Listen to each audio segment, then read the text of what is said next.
pessoal. Vamos retornar à aula. Iremos falar agora sobre o planejamento e instalação de hortas.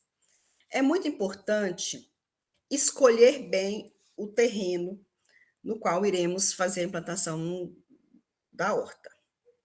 Nós estamos aqui na região mais central do Brasil e temos bastante áreas planas, né? É possível a gente escolher áreas planas para fazer a implantação de hortas. Porém, por exemplo, na região serrana do Rio de Janeiro, é, é, eles não podem nem levar isso em consideração de procurar terrenos planos ou levemente inclinados, porque lá é muito morro. Então, eles fazem horta nos morros mesmo. Mas tem muito problema de erosão, né? Perde muita terra, a terra vai embora com a chuva, dificulta a mecanização,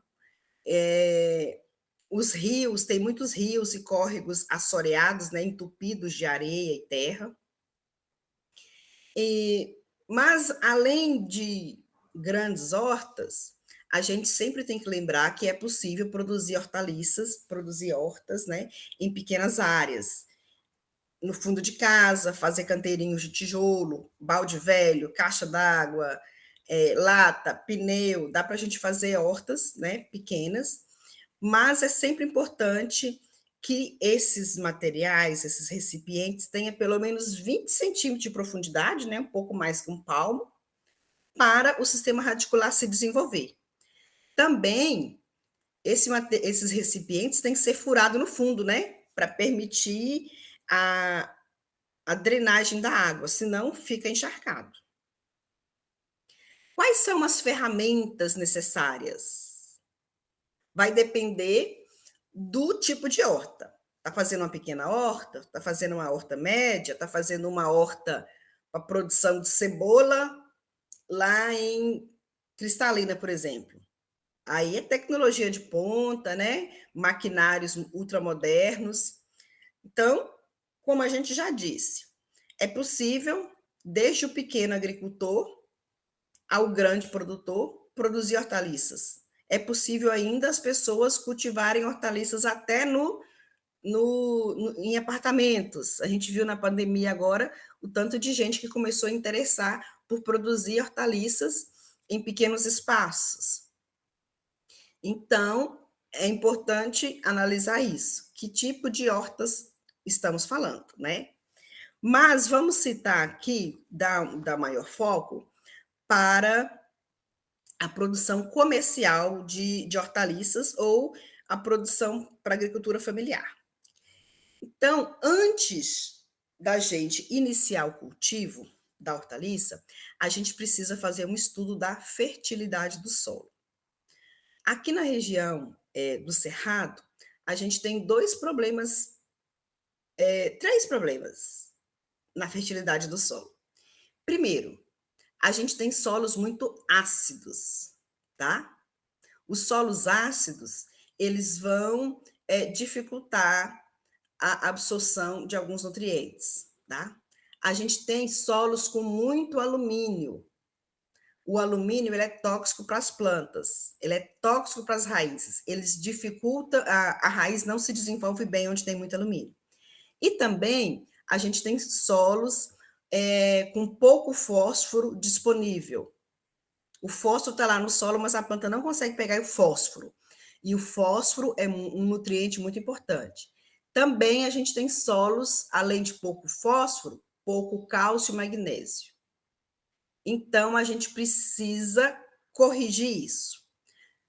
Primeiro passo, fazer análise de solo. Professora, mas como que eu vou fazer análise de solo? Vamos supor, essa foto aqui. A gente tem, não é uma área uniforme, ou seja, não é uma área igualzinha, né? Não é igual uma mesa de cozinha planinha, tá? A gente tem aqui uma área de mais morro, tá?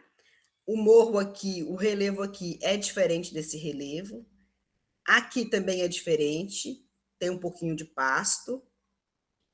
Então, o que o agricultor fez? Ele foi lá e selecionou a área mais parecida, mais homogênea. Ele viu que essa área aqui, que está com esse zigue-zague, é uma área mais parecida, certo? A gente não pode pegar esta área aqui, pegar a amostra de solo aqui para levar para o laboratório e misturar com a amostra de solo daqui. Por quê? Porque a gente olhando, a gente vê que a área é diferente. Aqui é mais alto, está descoberto, aqui já tem um capinzinho mais verde, então a área é diferente. O agricultor, ele vai pegar um trado, que é uma ferramenta, tipo um parafuso, que ele vai, é tipo um T, com um parafuso invertido na ponta, ele vai fugir, né? Fugir mesmo.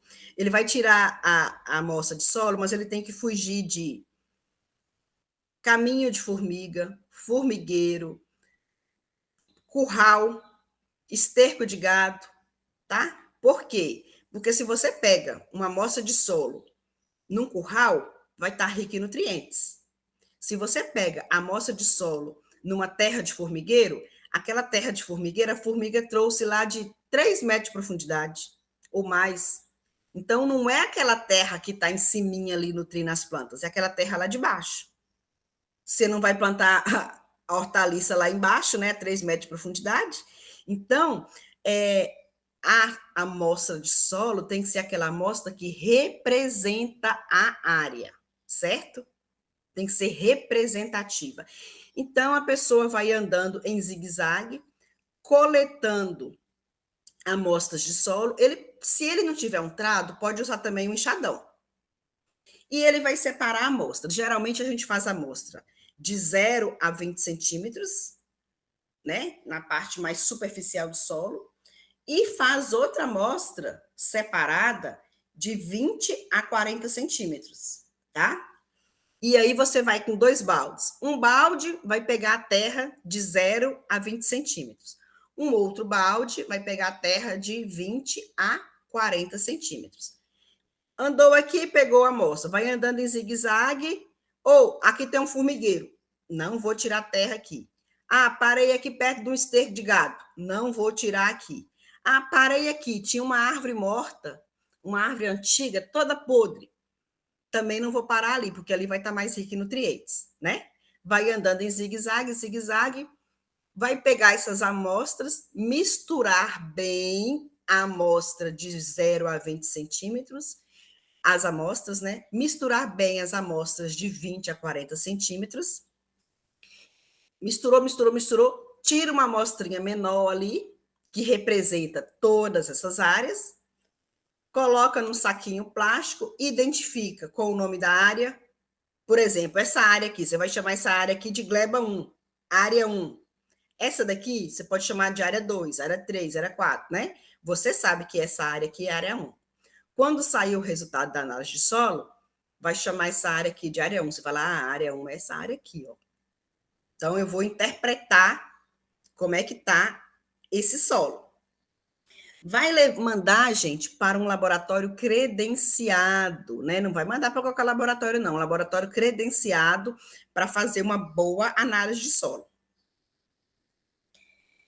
Olha só, que interessante. Por que a gente tem que fazer análise de solo? A gente tem aqui 2 fotografias. Essa é a mesma planta, a mesma espécie de planta. Essa planta aqui foi cultivada num solo que tinha muito alumínio. O que aconteceu? A raiz não desenvolveu bem. Essa planta aqui foi cultivada num local que não tinha alumínio. A planta se desenvolveu, a raiz se desenvolveu bem. Então, o alumínio, ele danifica o sistema radicular da planta. Aqui acima, uma coisa que a gente tem que falar bastante também, frisar, é a importância das características físicas do solo. Um solo, ele tem que permitir que as raízes se desenvolvam bem, cresça bastante, tá? Aqui, por exemplo, se ano após ano a gente passa com máquina, passa com trator, vai criando essa estrutura marrom mais clara aqui, que chama pé de grade, ou seja, compactação do solo. O solo fica compacto. Quando o solo fica compacto, vai impedir o desenvolvimento das raízes. Ou seja, A planta vai explorar menos o solo, tanto os nutrientes quanto a água, né? Aqui vai ter menos água também. Então, vai danificar, vai prejudicar muito o desenvolvimento da planta. Então, a gente quer um solo que seja profundo, além de ser profundo, que não tenha alumínio, que não tenha acidez, que tenha todos os nutrientes que a planta precisa e além da que consiga manter a umidade. Aqui a gente tem 4 exemplos. Nesse exemplo aqui, plantou uma espécie de soja que não suporta alumínio. A raiz não cresceu muito, tá? Tinha alumínio e a raiz não cresceu. Aqui tinha muito alumínio aqui também. Só que a soja era de uma variedade que ela tolerava alumínio. Ela não estava nem aí para alumínio, não, tá? Aqui plantou uma soja que não gosta de alumínio, igual essa daqui, só que aqui fez a análise de solo, fez a calagem, corrigiu a, o alumínio no solo, eliminou o alumínio no solo e aí a raiz ficou maravilhosa, né? Cresceu bastante. E aqui também esse solo aqui está corrigido, sem alumínio, a raiz cresceu, mas cresceu igual a variedade que essa variedade aqui não está nem aí para a presença de alumínio, né? O solo aqui não foi corrigido, mas a variedade não importa com alumínio. Então, se você tem uma variedade que não suporta alumínio e um solo rico em alumínio, o que, que vai acontecer? O sistema radicular não vai crescer. Ele só vai crescer quando a gente corrige o alumínio do solo. Então, o preparo do solo, não é? Que eu já falei para vocês. Agora eu vou falar para vocês qual é a importância da calagem, ou seja, de aplicar calcário no solo. O calcário, ele vai elevar o pH, ou seja, ele vai neutralizar a acidez do solo. Ele vai neutralizar o alumínio do solo. E ele vai colocar cálcio e magnésio no solo. A maioria das hortaliças, elas preferem um pH entre 6 e 6,5. O que é pH? O pH mede a acidez, certo? Só preocupe com isso. O pH mede a acidez. pH muito baixo, né? Menor que 7, quanto mais próximo de zero, o pH ele vai de 0 a 14. 7 é neutro. De 0 a 7, ele é ácido. E de 7 a 14, ele é básico. As plantas hortaliças vão preferir um pH entre 6 e 6,5. Só que o solo nosso aqui sempre vai estar menor que 6,5. Então, tem que colocar calcário para aumentar o valor de pH. Só que, preferencialmente, a gente tem que aplicar o calcário no solo em torno de 90 dias antes do plantio, certo? Tirou a amostra de solo, fez a análise da fertilidade do solo, saiu o resultado, leve para um agrônomo e façam o cálculo de calagem, para ver a quantidade de calcário necessária para aplicar ali naquela área. Ah, mas se eu não tenho condições de trabalhar numa área menor, né, só para agricultura familiar ou no fundo ali de casa, eu não vou fazer uma análise de solo só para essa área pequena. Então, assim, se não tem outro jeito, aplica em torno de 200 gramas de calcário por metro quadrado aqui na região do Cerrado, né, que a gente sabe que os solos são ácidos. E para solos que não foram corrigidos nos últimos 4 a 5 anos, ok? Mas o correto mesmo é fazer a amostra de solos, análise de solos, ok? Só que, às vezes, o pequeno agricultor, muito pequeno, né, não tem condições de fazer essas análises. Então, 200 gramas é só ali para poder garantir uma pequena melhoria daquele solo, ok? Mas se for um agricultor, né, mais comercial, aí o correto mesmo é fazer o análise de solo, tá bom? É, que mais que eu devo me preocupar antes de instalar uma horta? É muito importante a gente analisar as características físicas do solo, né? As hortaliças, a maioria delas, elas preferem solos de textura franca, ou seja, intermediário. Nem muita argila, nem muita areia, certo? Por quê? A argila, ela é muito importante, né? Porque ela segura os nutrientes no solo. Porém, a gente sabe que onde tem muita argila, o solo encharca mais rápido, não é? Por outro lado, solo que tem muita areia não encharca facilmente, mas tem menos nutrientes. Então, se a textura tem um pouco de areia, um pouco de argila, né, ela é intermediário, um pouco de cada, a gente vai ter nutrientes, né? Mas também o solo vai drenar facilmente. Então, a gente vai ter as duas coisas que são importantes, que é a oferta de nutrientes e um solo aerado. Também é muito importante que esse solo seja rico em matéria orgânica, tá? Para a gente saber qual é a textura do solo, quando a gente vai fazer a análise química do solo, a gente pode pedir também análise física.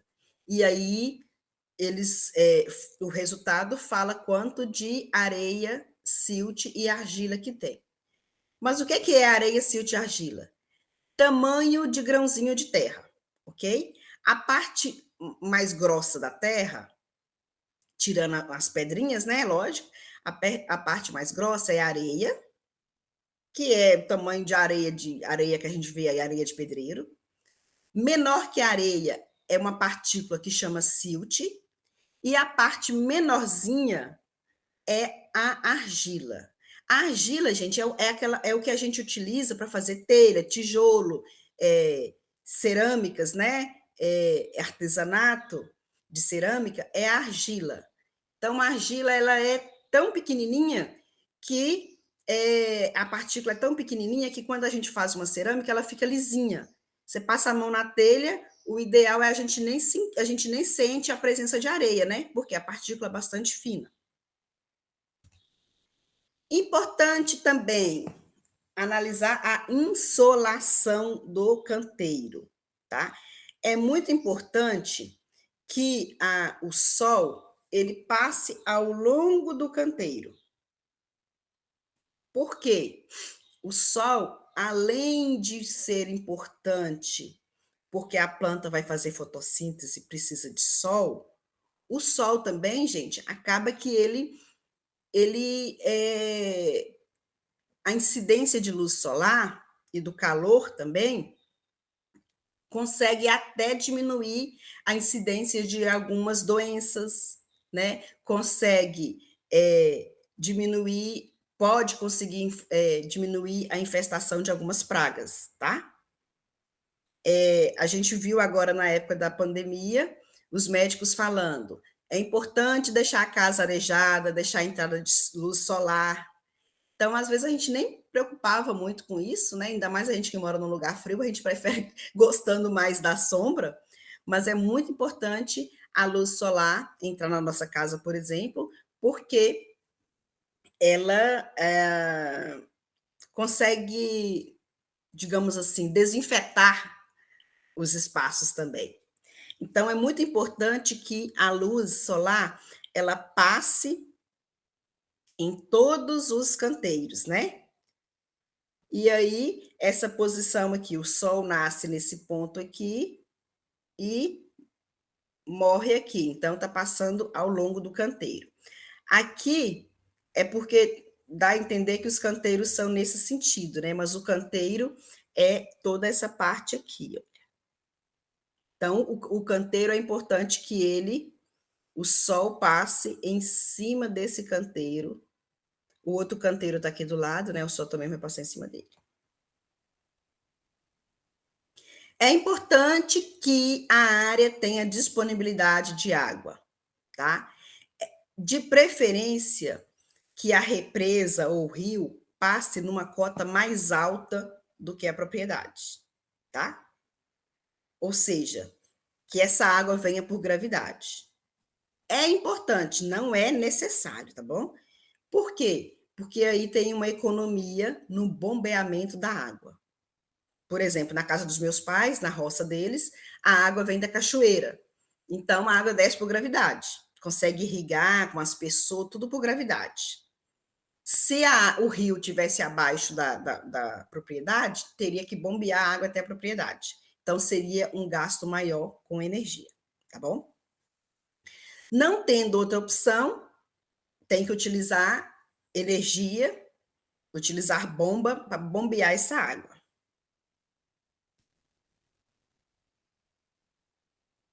Também importante, eu já falei sobre isso, para se falar um pouco mais, na hora de escolher qual hortaliça plantar. Primeiro, o agricultor, ele tem algum conhecimento com aquela hortaliça? Ele tem interesse em buscar conhecimento sobre aquela hortaliça? Tem mercado consumidor? Aquela hortaliça é adaptada para a região que aquele agricultor vai produzir? É adaptada para aquela época do ano? Tem variedades para aquela época do ano? Aquela hortaliça tem muitas pragas, muitas doenças? Tem como o agricultor combater as pragas e doenças daquela hortaliça? A produção daquela hortaliça é caro produzir? Compensa produzir? Então, são coisas que o agricultor tem que fazer essas perguntas, né? E aí, a importância da escolha da variedade. Por exemplo, vou plantar alface, tá? Só que tem vários tipos de alface. Tem aquela alface americana, que forma as cabeças. Tem alface crespa, alface lisa. Tem alface que tem as folhas rasgadinhas. Mesmo a alface crespa, né? Tem alface que é resistente a uma doença. Tem uma alface que o ciclo é mais curto. Outra que o ciclo é mais longo. Então, na hora do agricultor, do horticultor, né, decidir qual variedade de alface plantar, ele tem que saber que características ele está querendo, né? Daí ele vai escolher a variedade mais adequada para ele. Ou seja, a planta que é mais resistente ou a planta que o consumidor final quer consumir. Por exemplo, vou produzir alface roxa. Será que a alface roxa é a alface que as pessoas daqui mais gostam de comer? Né? Não adianta também eu produzir uma alface roxa, porque eu gosto de roxo, né? E as pessoas não quererem comer alface roxa. Então, tudo isso tem que ser bem analisado. Os canteiros, né? Quando a hortaliça é cultivada em canteiro, porque nem toda hortaliça é cultivada em canteiro, esses canteiros, eles devem ter no máximo 20 centímetros de altura, né, acima do nível do chão. A largura dele é de 1,20 m e o comprimento é variável. Por quê? Imagina você ficar. A gente não consegue saltar. 1,20 m a gente não consegue saltar, né? Aí a gente não pode pisar em cima do canteiro. Aí você vai passar de um canteiro para o outro, você tem que dar uma volta, rodear todo o canteiro. Imagina se você faz um canteiro de 100 metros. Aí eu quero usar toda a área, eu não quero ficar fazendo canteiros menores, não, para aproveitar o máximo da área. Só que aí você vai andar muito mais para poder passar de um canteiro para o outro. Então, é importante analisar isso, tá? Isso aí é uma característica que vai depender muito da cultura que você está plantando e de como é o tráfego a movimentação que vocês vão fazer na área, tá? Mas é sempre bom evitar canteiros muito longos. Entre um canteiro e outro, tem um espaço. Esse espaço deve ser de 30 a 40 centímetros. Né? Tem que permitir que as pessoas caminhem aqui, tanto para fazer os tratos culturais, o plantio também, quanto a colheita. Então, tem que ser possível transitar aqui. Tá? Aqui no texto fala que canteiros com mais de 100 metros de comprimento dificulta muito a movimentação de pessoal e de máquinas.